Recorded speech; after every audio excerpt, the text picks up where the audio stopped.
Some say a puppet can never lie, but isn't this, in of itself, just another lie? Liar! Liar! Liar!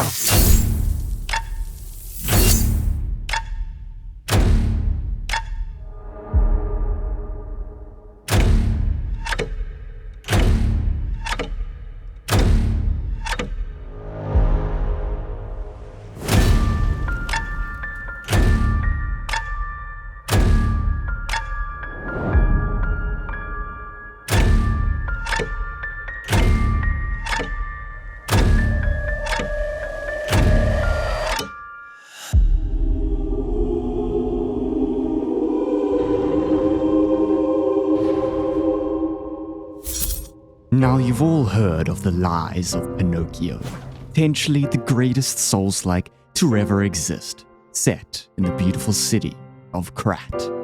Today, however, I'm gonna take the puppet right out of Lies of P and shove him balls deep into the lands between. Prepare, ladies and gentlemen, for the question that no one asked. What happens if you turn Elden Ring into a puppet game? I'm so happy to see you. I am Sophia. I've been waiting for you. Searched all over the city of Krat to find you. You must have questions. Geppetto will have answers. But we have to find him first. Thanks, Sophia. A quest then, to find our creator Geppetto and most likely murder him. Because if you've played Lies of P, you'll know he's a two-faced c***.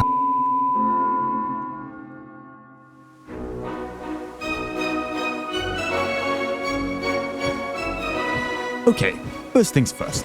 We chose the prisoner class because the low-cut top looks like something P would wear. And on top of that, you get a rapier and an item to deflect/parry with, which are both synonymous with Lies of P. Hell yeah. But now, of course, we need a weak buffoon to give a beat down to, just to make sure P is accustomed to the lands between. And who better than Margito the Stinky Poopy Fell? Yeah, sorry guys, I couldn't think of a Lies of P boss that was similar to Margito. Oopsie.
Don't get me wrong, I enjoyed the rapier, but this weapon just ain't quite going to cut it as a weapon of the legendary Pinocchio. So we allow Sophia to take us to the Hotel Krat equivalent, where we find an NPC who you might not be familiar with. His name is McKenyu, and he grants me access to the amazing Glaive of Rapture. This is of course a modded weapon, link down below. And you may be wondering why I chose this weapon. Firstly, because as soon as I laid my eyes upon it, it reminded me of the weapon I used in my first Lies of P playthrough, the Azure Dragon Crescent Glaive, which I really loved. And secondly, this guy commented on one of my previous videos saying, excuse me, but modded weapons invalidate the run because blah blah blah blah whatever. This just made me want to use modded weapons even more, so thanks for that, Nox Mortem. But let's do a quick rundown of the moveset, because it's pretty awesome.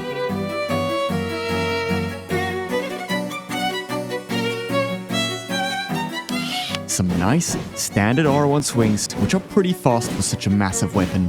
Then, the heavy attack is this leaping ground slam, which I really enjoy. Onto the Ash of War, the Gates of Babylon. Holding the input quite literally opens the gates of Babylon and unleashes a wave of golden light. And the light input gives you an iframe dodge followed up by a powerful golden beam attack, which turned out to be the most OP part of the moveset by far, but we will get to that later.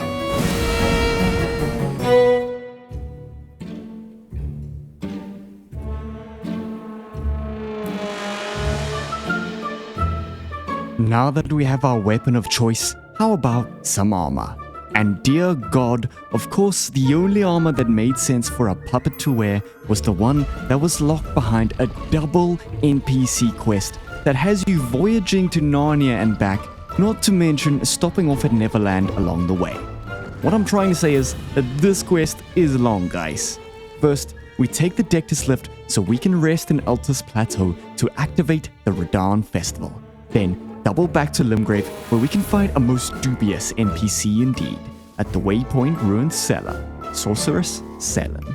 She tells me what a good little puppet I am, and decides to take me on as her apprentice. And now the journey really begins.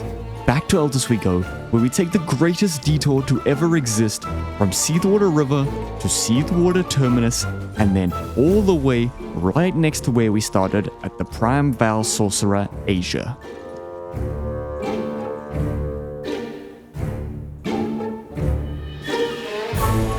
He gives us the good old Commodore Azura, which we are most definitely not going to use, but we are going to bring it to our puppet master Selen, who is very impressed and sends us to go find another legendary sorcery that we won't use. Great. Off to Kalid's Church of the Plague we go, and if we travel northeast for a bit, we can murder this dude because he is guarding a secret passageway to Celia Hideaway. Yeet. But seriously, how the f*** are you supposed to find this place on your own without a guide? Anyway, this place is insanely cool looking, and this is actually the first time I've ever been here. The depth of this game is immense. Anyway, another magician's corpse gives us the legendary Stars of Ruin. Phew, I bet you've forgotten why we are even doing this, haven't you? I know I certainly did. Back to Selen once again, who has now moved to another location, but in order to progress her quest any further, we've got to face off against the champion. The real champion. Not Radahn, but Champion Victor. Okay, I lied. It's Radahn. But just pretend like it's Victor, okay? And remember to Open your eyes! Gaze upon the new world! We are the reborn!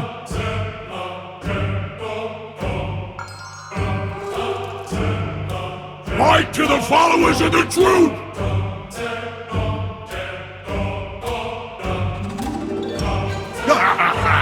You're so weak! So unfit!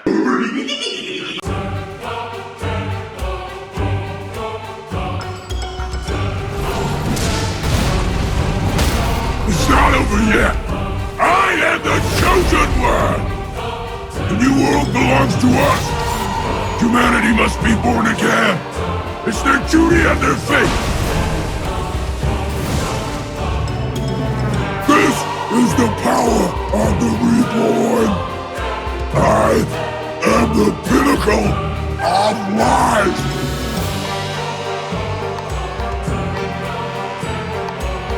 The highest stage of evolution!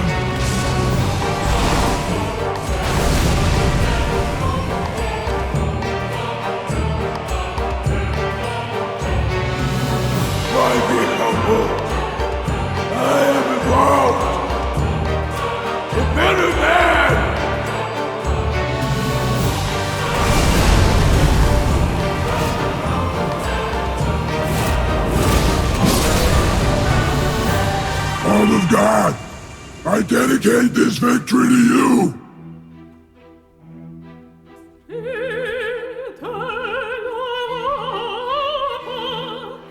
Remember this guy Jaren who hypes you up during the Radahn Festival? Bet 90% of you didn't know this guy had a quest. Yup, the whole reason we'd been going back and forth between Selen was for this dude's dress the puppet armor. An excruciatingly painful journey for such a mediocre reward. But hey, I guess they do call it Fashion Souls for a reason. After chatting to Jaren, we find Selen's real body at the Witchbane ruins. We also find Jaren here, who tells us what a vile being Selen really is. This quest is kinda interesting, and I actually got into it a little bit. By the primeval courage, Anyway, we still end the quest early by killing Jaren right here, right now. Oopsie. Believe it or not, there was still like 3 more steps to finish the quest properly, so thank God we could kill him here and now. Behold, ladies and gentlemen, a true puppet in all his glory.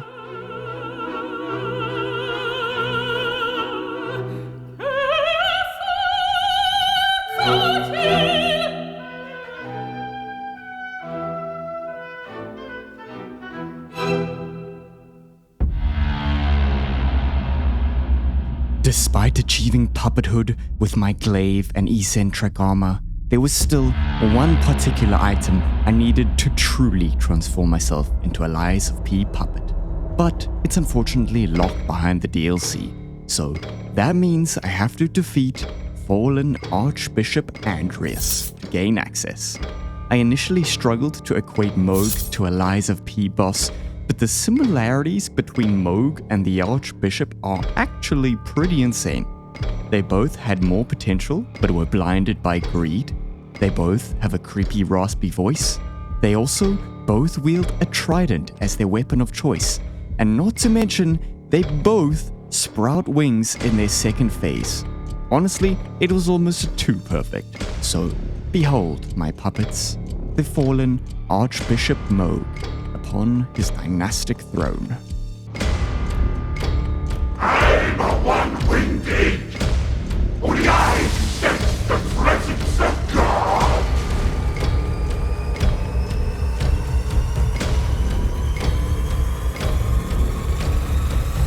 I'm not the only one who is greedy for gold. Why am I the only one like this? Because everyone I want to taste blood. Everyone's a puppet.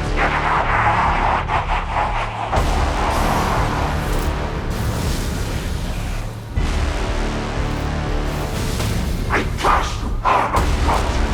I trust all who caused the disaster. Except God. I is one with him. Oh, look at this wing. It's proof that God chose me.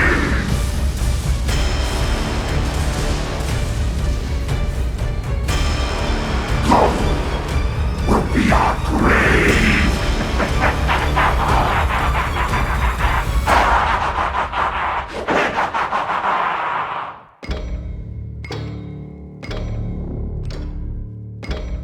I want to go back to the old craft.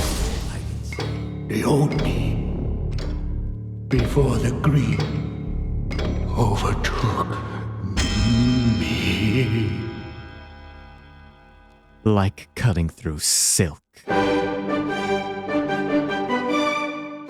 Upon the Archbishop's defeat, at long last, Pinocchio makes his way into the DLC, where he marvels upon its beauty for a moment. Lucky for him, the final item to complete his build is located pretty early on. All we gotta do is destroy this absolute unit of an enemy by riposting him several times, and then bing bang boom, the deflecting hardtail, baby.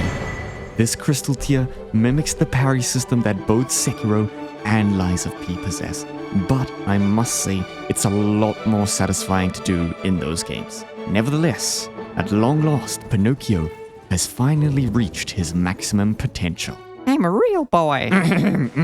So, of course, we have to test his might against arguably the strongest enemy in Lies of P, Laxasia the Complete. Another example of a perfect boss replication in their similarities. Damn, I really did pick well. Both Laxasia and Rolana are absolute badass females in cool armor who are both utterly devoted to their masters. Rolana to Mesmer and Laxasia to Simon Manus, the arm of God. I'd also decided to showcase how the fights actually play out using this build for anyone interested. The glaive is very strong, but also fair. I was using no talismans, around level 110 here, and scattered tree level 6 or 7, and I was still pumping out this much damage. You'll see the glaive also comboed super well with a deflecting mechanic for some pretty quick and powerful guard counters. The only busted part about the moveset is the light input Ash of War move. You do an almost immediate iframe dodge into a devastating golden light attack that not only does stupid damage on the initial swipe, but also does immense stagger damage, and you'll see how I abused it to end the fight in style.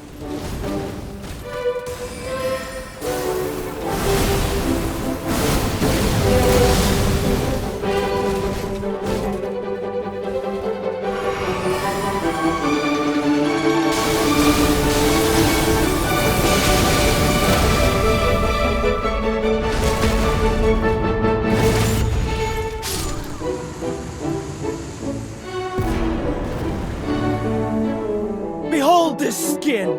It's proof that God blessed me! I'll show you its power! We strive for a world without lies! That lightened my body. Beware!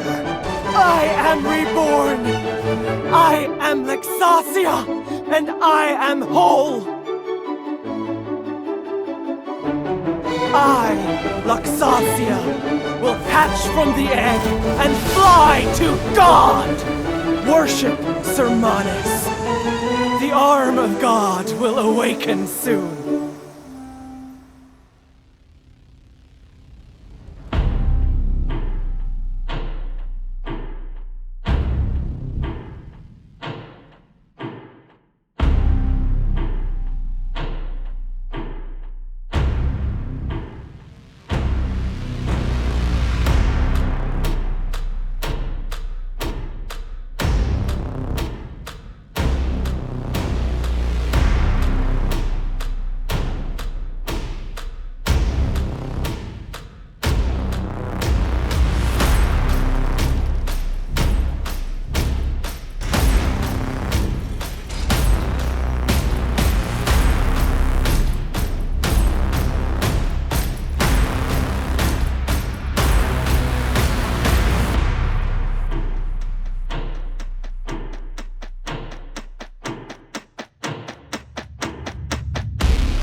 What you just witnessed was the absolute obliteration of Romeo, the king of puppets. I thought it fitting that Midra would be Romeo because neither of them speak, and they both use some nasty flame attacks. But that's about the extent of their similarities though, okay? So don't judge. But alas, we draw ever nearer to our ultimate goal of defeating our daddy Geppetto, and who better to be our daddy than Mesmer the Impaler. Honestly, the similarities between Geppetto and Mesmer are non-existent, but I just wanted him to be the final boss. I suppose you could equate him to the Nameless puppet, as he was pretty much controlled by Marika to do her bidding. Anywho, enough rambling from me. Let's end this, shall we?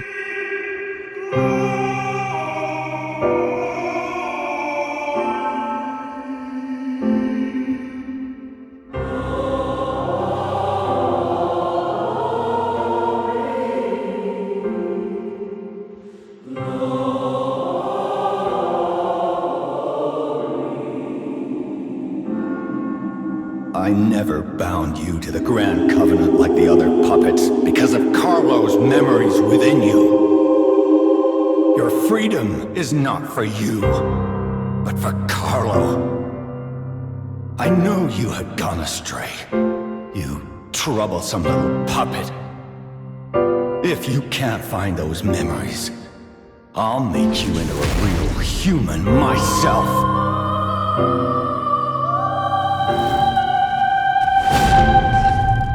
You break my heart, son. Come back to my arms. If only I had spent more time with you. If only I had read you your favorite book. Father to son. How dare you? You're just a puppet. Nothing more. You can become a real human. Come to me, my son. Good boy. Now, I'll turn you into a real human. Hello my puppets, I hope you guys enjoyed the video because I really had a blast making it. Let me know what your thoughts are on the Lies of P DLC coming out this year because I am super excited. Also, if you've somehow made it this far, I'd really love it if you could drop a like and a sub, baby. Until next time, my puppets.